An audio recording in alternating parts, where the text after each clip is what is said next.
Long ago, in the grand city of Benin, there lived a wealthy but arrogant man named Obaifo. He was known for his riches, but also for his hardened heart. When his wife Efe gave birth to a baby boy, they named him Indaosa. However, the child was weak and sickly, unable to cry like other newborns. Obaifo believed that Idaosa was an ill omen, declared, "This child is useless. It will bring nothing but shame and misfortune to my household. Take him away and throw him in the dustbin before he ruins my legacy." Efe's heart shattered into 1,000 pieces. She pleaded with her husband, but his heart was like iron, sealing that she had no choice. She wrapped her son in an old cloth and took him to a rubbish heap outside the city. With tears streaming down her face, she whispered prayers to the gods to watch over her child. That night, unable to bear the pain, she sneaked back to the dump, picked up her son, and fled to a village far from Benin. A mother's love and a child's strength in the village. Efe raised Idaosa in secrecy, working hard to provide food and shelter.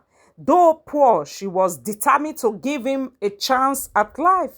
Every night, she told him stories of the great city of Benin, his father's riches, and the power of knowledge.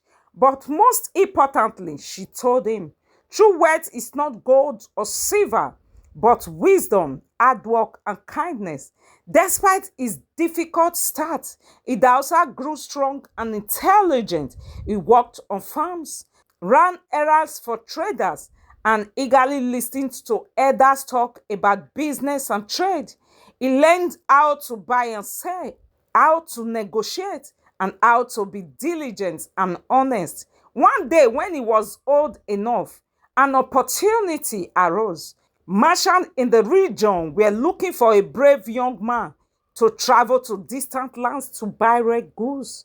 The journey was dangerous and many feared it. But Idaosa, eager to prove himself, stepped forward and declared, "I have nothing to lose but everything to gain."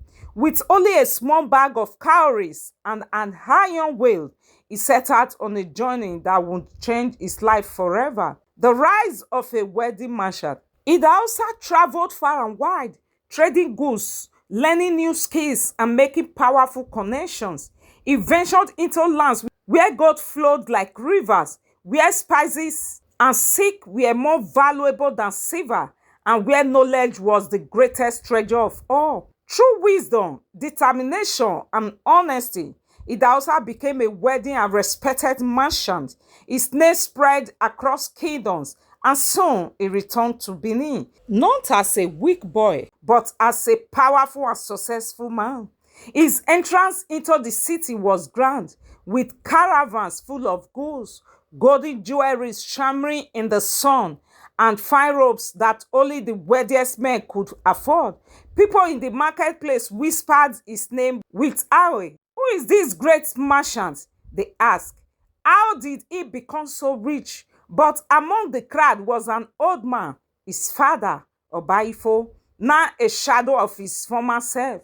Due to bad decisions and arrogance, he had lost everything. His wealth had vanished, his power had crumbled, and now he roamed the market begging for food.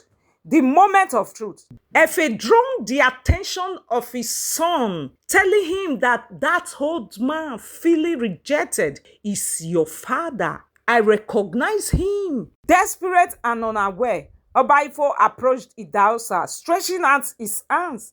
"Please, great merchant, spare me some food. I was once a rich man, but fate has been cruel to me." Idaosa looked at him for a long moment. The same man who once threw him away like garbage was now begging for mercy. The crowd ate his bread, waiting to see what he would do. Then Idaosa spoke. "Do you remember a child you once abandoned? A child you said was useless?" Obaifo's eyes widened in horror as he recognized his son. His knees buckled and he fell to the ground. "Idaosa, my son, forgive me," he wept. Many expected Idausa to take revenge, but instead he helped his father up and said, "You abandoned me, but my mother taught me that true greatness is not in revenge, but in rising above pain. I forgive you, and from today you will lack nothing." The crowd erupted in cheers, amazed at Idausa's wisdom and kindness. With his great wealth, Idausa built markets, schools, and homes for the people of Benin. He became one of the most powerful and respected men in the land, not because of his riches, but because of his wisdom, humility, and generosity. His mother, Efe, was honored as the woman who saved a great man from being lost. People came from far and wide to hear the story of Idausa, the boy who was thrown away but rose to greatness. For generations, parents told their children, no matter where you come from, with courage, wisdom, and kindness, destiny can never be denied. And so the legend of Idausa lived on forever.